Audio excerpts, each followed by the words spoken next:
Et hello les internautes, aujourd'hui nous sommes dans l'atelier de Faben, l'homme qui propage l'amour partout dans le monde. Ben, on essaye au maximum, hein. Je pense qu'on vit tous des temps difficiles et encore plus aujourd'hui, chaque jour, on doit diffuser des ondes positives autour de nous.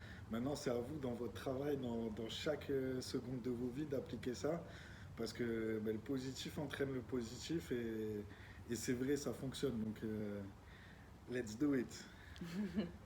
Tu, tu nous parles un petit peu de ton travail. Tu me parlais de ton projet Collège de Matisse.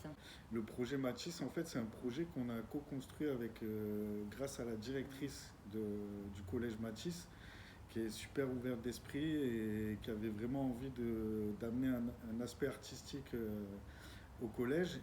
En fait, j'ai fait une résidence dans le collège, qui a duré 3 ans. Et tous les mois, je venais avec les élèves, avec un groupe d'élèves, pour les faire travailler sur des thématiques comme l'environnement au travers de l'art, comme le street art, et comment repenser surtout leur espace. C'est-à-dire que les collèges aujourd'hui, les bâtiments publics, la plupart du temps, sont super tristes, sont super moroses. Et je pense que grâce à la peinture, on peut vraiment rendre ça beaucoup plus joyeux et donner envie aussi aux élèves qui vont être là tous les jours de recréer quelque chose de beaucoup plus fort et qu'ils aient la motivation d'aller à leur collège, de se dire ben, quand ils voient un dessin, ça va les porter, ça va les élever vers le haut et leur donner de la matière à penser. Donc c'est ce projet qui a duré 3 ans. À l'issue de ça, on a réalisé des muraux un peu de partout dans le collège. Aujourd'hui, les élèves vivent avec de l'art au quotidien. Et ça, c'est génial parce qu'il y a une partie des élèves qui ont travaillé sur ces fresques, donc qui les respectent et qui en parlent tous les jours, qui disent voilà, ça c'est moi qui l'ai fait, etc. Et le but aussi, c'est de dire voilà, vous êtes tous des artistes, on est tous des artistes, on a tous été enfants, on est tous passés par là. Et en grandissant, la plupart des gens ont oublié qu'ils étaient enfants et ont oublié leur côté artiste et sont rentrés dans des pseudo-cases qu'on a voulu leur mettre qui leur conviennent pas toujours, même très rarement. Et c'est à nous de créer nos cases. C'est un peu ce que je dis, ce que je propage aussi et que j'espère que ça soit entendu parce que c'est grâce à ça qu'on devient qui on est vraiment et en étant nous-mêmes tout simplement et sans filtre et voilà, créant notre propre case dans la vie. Il y a déjà des élèves qui se sont mis sérieusement à la peinture ou à street art. Ben, il y a beaucoup d'élèves qui étaient insensibles au street art, enfin, qui connaissaient le graffiti et qui aimaient, on va dire, les couleurs, etc., mais qui s'intéressent beaucoup et qui maintenant m'envoient aussi des fois des dessins qu'ils font, etc. Et ça me touche parce que je me dis, tout part d'un dessin. Je veux dire, vous avez le premier homme qui a inventé un verre, qui a inventé un couteau, qui a inventé une assiette. Tout part d'un dessin. Donc le design, l'aménagement d'intérieur, la fashion, tout. Donc le dessin mène à tout, en fait. Donc il faut dessiner, il faut s'entraîner. Il n'y a pas de niveau là-dedans, puisqu'on ne peut pas juger ce qui est beau, ce qui n'est pas beau. L'art, il est libre à tout le monde et chaque expression peut trouver son public. Donc c'est un peu ce que je leur explique et leur dire qu'il ne faut vraiment pas se limiter. Et je pense que c'est des bonnes valeurs à leur inculquer. C'est la création. C'est ça. La création sans limite et sans barrière. Et toi, tu as commencé comment? Moi j'ai commencé le graffiti classique dans les rues, à mettre mon nom, à créer des lettres avec des formes qui sont impactantes, des couleurs qui sont impactantes. Au début, on travaillait beaucoup, nous à l'époque, c'était le chrome et le noir, c'était basique, il n'y avait pas de couleur au départ, c'était vraiment les lettres pour qu'elles brillent, qu'elles soient vues même dans la nuit quand on les peint, parce que le chrome a cette faculté de pouvoir être vu. Même quand il n'y a pas de luminosité, parce qu'il réfléchit un peu, donc on arrive à construire nos traits dans des ambiances de nuit. Et de fil en aiguille, en travaillant mes lettres, en travaillant mes graphes, je me suis dit, mais pourquoi pas faire ça, mais en donnant des messages aux gens. Parce que finalement, ben, quand on fait un graffiti, on met souvent notre nom. Mais c'est que notre nom, c'est le côté égo-trip, égocentrique qui parle en fait. Donc je pense qu'il fallait aller au-delà de ça et donner quelque chose que tout le monde pouvait interpréter quelque chose dedans. Et c'est pour ça que j'ai commencé à travailler sur mes messages, à faire des introspections aussi et trouver mon fil conducteur qui est vraiment aujourd'hui quelque chose qu'il faut mettre en avant, c'est de l'amour. Parce que le manque d'amour crée la frustration, crée la haine. Et en fait, tout ça, on veut plus le voir. Donc en fait, tout est conditionné un peu par ça dans le monde et j'essaie d'être un peu l'ambassadeur et de faire ça un peu à ma propre échelle. J'ai choisi vraiment de me focaliser sur ça parce que l'amour, c'est plein de choses. Ça touche tous les domaines. C'est s'aimer soi-même, aimer l'environnement, aimer la vie, aimer... et l'amour, il est protéiforme. Voilà. Et toi, tu as commencé à quel âge? Combien Euh, de temps ça t'a pris pour t'évaluer et aussi pour être reconnu?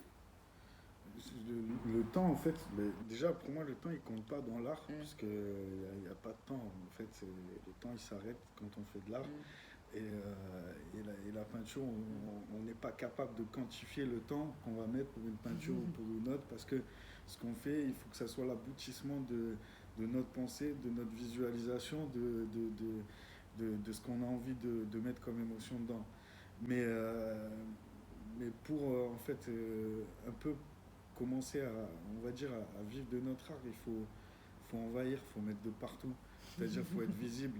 C'est-à-dire que si vous voulez que votre art soit reconnu, il faut qu'il soit vu au maximum de fois. Moi, j'ai commencé sans recherche, sans quête financière, c'était je vais envahir les villes avec des messages positifs pour faire sourire les gens. Donc je m'étais pris Paris, je m'étais pris Barcelone, je m'étais pris des capitales où je voyageais, on partait comme ça avec les potes et puis on collait des affiches partout et le lendemain les gens soit ils se prenaient en photo, soit ils l'arrachaient.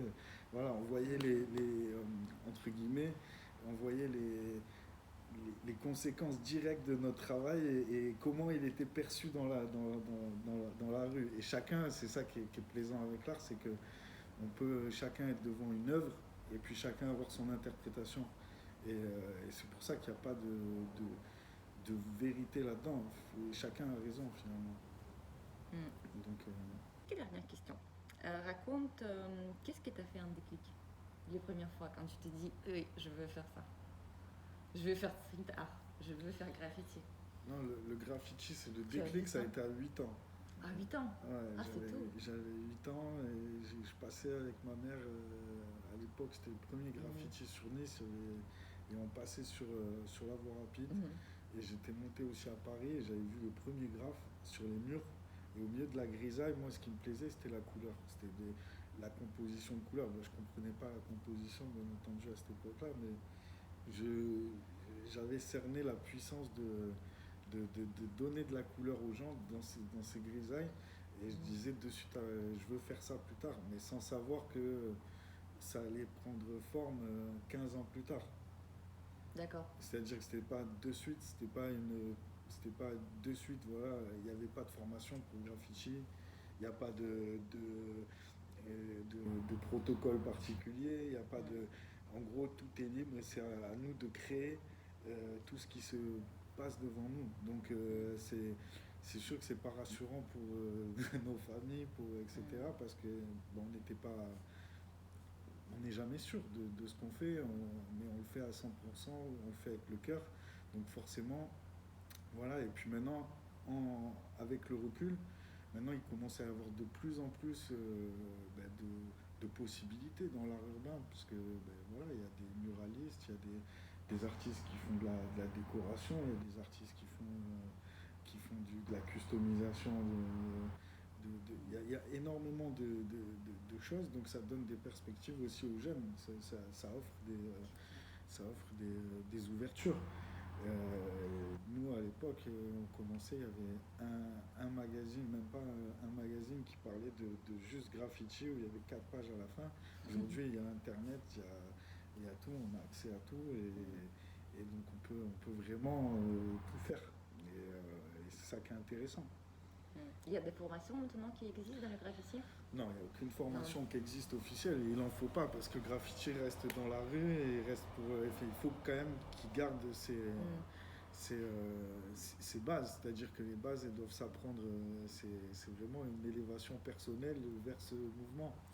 Et les bases, elles doivent rester telles qu'elles sont. Après, on donne des cours, entre guillemets, d'initiation au graffiti pour vraiment expliquer l'étendue de notre univers et toutes les différentes possibilités de lettres, de mise en situation qui est possible de faire.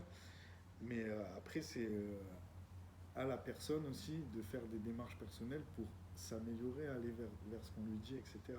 Parce que ben, c'est comme, on va dire, un métier d'artisanat poussé, c'est-à-dire qu'au plus on pratique, au mieux on pratique. Donc c'est une question de volonté, de travail et de ne pas lâcher. Et si vous travaillez dans tout ce que vous allez faire, vous allez réussir. Tu m'as dit que tu connais pas mal du monde dans les communautés russes à Nice. Est-ce que tu as fait déjà les échanges avec les artistes russes? J'ai pas fait des. Si, récemment en plus, j'ai fait à Bordighera, chez une amie qui a un hôtel là-bas, Olga, qui met en place des cours et par l'intermédiaire de Svetlana qui donne les cours aussi en peinture là-bas et qui ont refait mon concept, qui m'ont appelé, qui m'ont dit voilà, on aimerait bien faire un cours sur Mister Lover et que chacun interprète. Est-ce que tu nous autorises? J'ai dit ben, avec grand plaisir, parce que justement c'est le partage, que chacun interprète mon œuvre aussi, ça m'a touché, ça m'a fait super plaisir. Et je pense que la communauté russe est très créative et a vraiment matière à donner. Donc je serais ravi de faire des échanges avec des artistes russes aussi. Bah, j'espère qu'un jour, on va faire un beau projet ensemble. Bon, je pense qu'aujourd'hui c'est tout. Je sais que tu es pressé. Tu as pas mal de choses à faire aujourd'hui. Merci à tout le monde. J'espère qu'on va pouvoir filmer peut-être ton atelier un jour dans le collège de Matisse. Oui, volontiers, avec plaisir. Merci à vous et puis plein de choses positives pour vous et gardez toujours à l'esprit qu'on est unique, on est libre et on est là sur la terre, c'est pas pour rien. On doit faire de grandes choses.